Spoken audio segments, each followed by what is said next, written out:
ನಮಸ್ಕಾರ ಸ್ನೇಹಿತರೆ. ಹಿಂದೂ ಧರ್ಮದ ಪ್ರಕಾರ ನಾವು ಪ್ರತಿದಿನ ಮಾಡುವ ಕೆಲವು ಸಣ್ಣ ಸಣ್ಣ ತಪ್ಪುಗಳು ನಮ್ಮ ಮನೆಯೊಳಗೆ ಬಡತನ, ದಾರಿದ್ರ್ಯ ಮತ್ತು ಹಣದ ಸಂಕಷ್ಟವನ್ನು ಆಹ್ವಾನಿಸುತ್ತೇವೆ ಎಂಬುದು ನಿಮಗೆ ಗೊತ್ತೇ? ಲಕ್ಷ್ಮೀ ದೇವಿಯ ಕೃಪಾ ಕಟಾಕ್ಷ ಇರುವ ಮನೆಗಳಲ್ಲಿ ಯಾವಾಗಲೂ ಐಶ್ವರ್ಯ, ಧನ, ಸಂಪತ್ತು ಮತ್ತು ಶಾಂತಿ ಇರುತ್ತದೆ. ಆದರೆ ನಮಗೆ ತಿಳಿಯದೆ ನಾವು ಮಾಡುವ ಈ ತಪ್ಪುಗಳು ಲಕ್ಷ್ಮೀ ದೇವಿಯನ್ನು ದೂರ ಮಾಡುತ್ತೇವೆ. ಇಂದಿನ ಈ ವಿಡಿಯೋದಲ್ಲಿ ಹಿಂದೂ ಶಾಸ್ತ್ರಗಳ ಪ್ರಕಾರ ಮನೆಯಲ್ಲಿ ದಾರಿದ್ರ್ಯ ತರಿಸುವ 20 ದೊಡ್ಡ ತಪ್ಪುಗಳನ್ನು ವಿವರವಾಗಿ ತಿಳಿಯೋಣ. ದಯವಿಟ್ಟು ಈ ವಿಡಿಯೋವನ್ನ ಕೊನೆವರೆಗೂ ನೋಡಿ. ಮೊದಲನೆಯ ತಪ್ಪು, ಪ್ರತಿದಿನ ಸ್ನಾನ ಮಾಡದೇ ಇರುವುದು. ಶುದ್ಧತೆ ಕೇವಲ ದೇಹಕ್ಕೆ ಅಲ್ಲ, ಮನಸ್ಸಿಗೂ ಅಗತ್ಯ. ಪ್ರತಿನಿತ್ಯ ನಾವು ಸ್ನಾನ ಮಾಡುವುದರಿಂದ ನಮ್ಮ ದೇಹ ಮಾತ್ರವಲ್ಲ, ಮನಸ್ಸು ಕೂಡ ಹೊಸ ಚೈತನ್ಯವನ್ನು ಪಡೆದುಕೊಳ್ಳುತ್ತದೆ. ಲಕ್ಷ್ಮೀ ದೇವಿಯು ಯಾವ ವ್ಯಕ್ತಿ ಶುದ್ಧನಾಗಿರುತ್ತಾನೋ, ಸ್ವಚ್ಛವಾಗಿರುತ್ತಾನೋ ಅವನಿಗೆ ಧನ, ಸಂಪತ್ತನ್ನು ಕರುಣಿಸಲು ಬಯಸ್ತಾಳೆ. ಎರಡನೆಯದಾಗಿ, ಮನೆಯಲ್ಲಿ ಪದೇ ಪದೇ ಕಲಹ.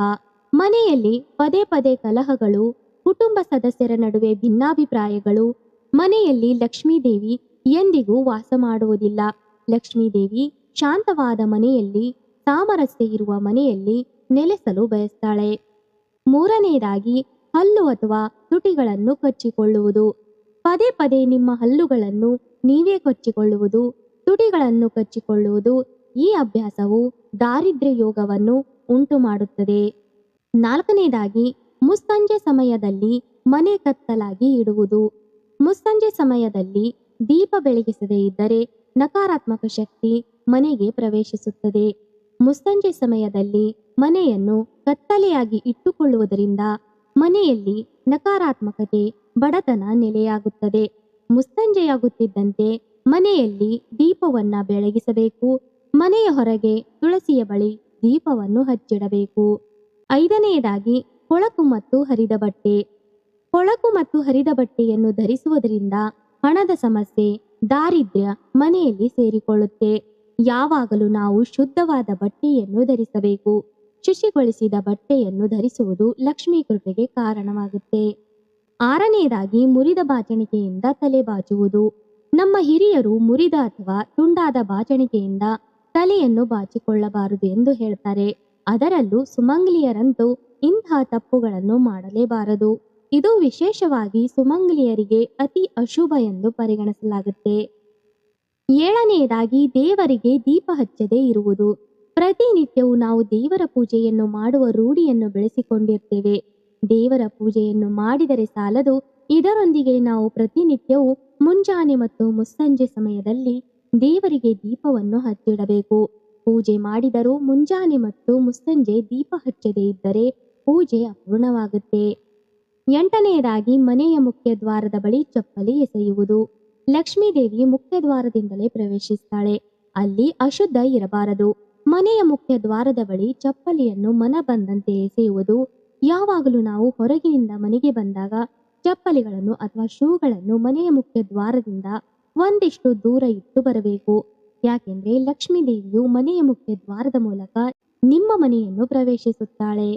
ಒಂಬತ್ತನೇದಾಗಿ, ಮುಸ್ಸಂಜೆ ಸಮಯದಲ್ಲಿ ಉಪ್ಪು, ಮೊಸರು ದಾನ ಮಾಡಬಾರದು. ಮುಸ್ಸಂಜೆ ಸಮಯದಲ್ಲಿ ಉಪ್ಪು, ಮೊಸರು ಇತ್ಯಾದಿ ಬಿಳಿ ಬಣ್ಣದ ವಸ್ತುಗಳನ್ನು ದಾನ ಮಾಡುವುದರಿಂದ ಮನೆಗೆ ದಾರಿದ್ರ್ಯ ಬರುತ್ತೆ. ಹತ್ತನೆಯದಾಗಿ, ದೇವರ ಪೂಜೆ ಸಂಪೂರ್ಣ ನಿರ್ಲಕ್ಷ್ಯ. ಯಾವ ಮನೆಯಲ್ಲಿ ಪೂಜೆ ಪುನಸ್ಕಾರಗಳಿಲ್ಲವೋ ಅಲ್ಲಿ ನಕಾರಾತ್ಮಕತೆ ಹೆಚ್ಚುತ್ತದೆ. ಯಾವ ಮನೆಯಲ್ಲಿ ಕಾಲಕಾಲಕ್ಕೆ ದೇವರಿಗೆ ಪೂಜೆ ಪುನಸ್ಕಾರಗಳು ನಡೆಯುತ್ತಿರುತ್ತದೆಯೋ ಅಂತಹ ಮನೆಯಲ್ಲಿ ಲಕ್ಷ್ಮಿ ವಾಸವಾಗಿರ್ತಾಳೆ. 11ನೇದಾಗಿ, ಅಡುಗೆ ಮಾಡುವಾಗ ತಲೆ ಬಾಚುವುದು. ಕೆಲವೊಂದು ಮನೆಯ ಮಹಿಳೆಯರು ಅಡುಗೆ ಮಾಡುವಾಗ ತಲೆ ಬಾಚುವ ಕೆಟ್ಟ ಅಭ್ಯಾಸವಿರುತ್ತೆ. ಇದು ತಾಯಿ ಅನ್ನಪೂರ್ಣೇಶ್ವರಿಗೆ ಮಾಡುವ ಅವಮಾನವಾಗುತ್ತೆ. 12ನೇದಾಗಿ, ಮುರಿದ ಕನ್ನಡಿಯಲ್ಲಿ ಮುಖ ನೋಡುವುದು. ಮುರಿದ ಕನ್ನಡಿ ಮನೆಯಲ್ಲಿ ಇರುವುದು ಅಶುಭ ಮತ್ತು ದಾರಿದ್ರ್ಯದ ಸಂಕೇತ. ಮುರಿದು ಹೋದ ಕನ್ನಡಿಯಲ್ಲಿ ಮುಖವನ್ನು ನೋಡುವುದು. ಮನೆಯಲ್ಲಿ ಕನ್ನಡಿ ಒಡೆದಿದ್ದರೆ ಅದನ್ನ ಮೊದಲು ಮನೆಯಿಂದ ಹೊರಗೆ ಹಾಕಬೇಕು. 13ನೇದಾಗಿ, ರಾತ್ರಿ ನೀರಿನ ಪಾತ್ರೆಗಳನ್ನು ಮುಚ್ಚದೇ ಇರುವುದು. ರಾತ್ರಿ ನೀರಿನ ಪಾತ್ರೆಗಳನ್ನು ಮುಚ್ಚದೇ ಇರುವುದು ಕೂಡ ದಾರಿದ್ರ್ಯ ನೆಲೆಸಲು ಕಾರಣವಾಗುತ್ತೆ. ರಾತ್ರಿ ಮಲಗುವ ಮುನ್ನ ನೀರಿನ ಪಾತ್ರೆಗಳನ್ನು ಮುಚ್ಚಿಡಬೇಕು. ನೀರಿನ ಪಾತ್ರೆಗಳನ್ನು ತೆರೆದಿಡುವುದರಿಂದ ಆ ನೀರಿನಲ್ಲಿ ನಕಾರಾತ್ಮಕ ಶಕ್ತಿ ಸೇರುವ ಸಾಧ್ಯತೆ ಇರುತ್ತೆ. 14ನೇದಾಗಿ ಸೂರ್ಯೋದಯದ ನಂತರ ಎದ್ದೇಳುವುದು ತಪ್ಪು. ಮನೆಯ ಸದಸ್ಯರು ಸೂರ್ಯೋದಯಕ್ಕೂ ಮುನ್ನ ಅಥವಾ ಸೂರ್ಯೋದಯದ ಸಮಯದಲ್ಲಿ ಹಾಸಿಗೆಯಿಂದ ಏಳಬೇಕು ಹಾಗೂ ಸೂರ್ಯಾಸ್ತದ ಸಮಯದಲ್ಲಿ ಮಲಗಬಾರದು. ಬ್ರಹ್ಮ ಮುಹೂರ್ತದಲ್ಲಿ ಎದ್ದೇಳುವವರು ಯಶಸ್ಸು ಮತ್ತು ಐಶ್ವರ್ಯವನ್ನು ಪಡೆಯುತ್ತಾರೆ. 15ನೇದಾಗಿ ದೇವರ ಮುಂದೆ ಕಾಲಿನ ಮೇಲೆ ಕಾಲು ಹಾಕಿ ಕೂತುಕೊಳ್ಳುವುದು. ದೇವರ ಫೋಟೋ ಅಥವಾ ವಿಗ್ರಹದ ಮುಂದೆ ಕಾಲಿನ ಮೇಲೆ ಕಾಲು ಹಾಕಿಕೊಂಡು ಕುಳಿತು ಕಾಲನ್ನು ಅಲ್ಲಾಡಿಸುವುದರಿಂದಲೂ ದಾರಿದ್ರ್ಯ ಬರುತ್ತದೆ. ಇದು ದೇವರಿಗೆ ಮಾಡುವ ಅವಮಾನವಾಗುತ್ತೆ. 16ನೇದಾಗಿ ಬಾತ್ರೂಮ್ ಬಾಗಿಲು ತೆರೆದೇ ಇಡುವುದು. ಕೆಲವೊಂದು ಮನೆಗಳಲ್ಲಿ ಬಾತ್ರೂಮ್ ಬಾಗಿಲನ್ನು ತೆರೆದೇ ಇಡಲಾಗುತ್ತೆ. ಇಂತಹ ತಪ್ಪನ್ನು ಮಾಡಬೇಡಿ. ಬಾತ್ರೂಮ್ ಬಳಸಿದ ನಂತರ ಅದನ್ನು ಸ್ವಚ್ಛಗೊಳಿಸಿ ಬಾಗಿಲನ್ನು ಹಾಕಿಡಬೇಕು.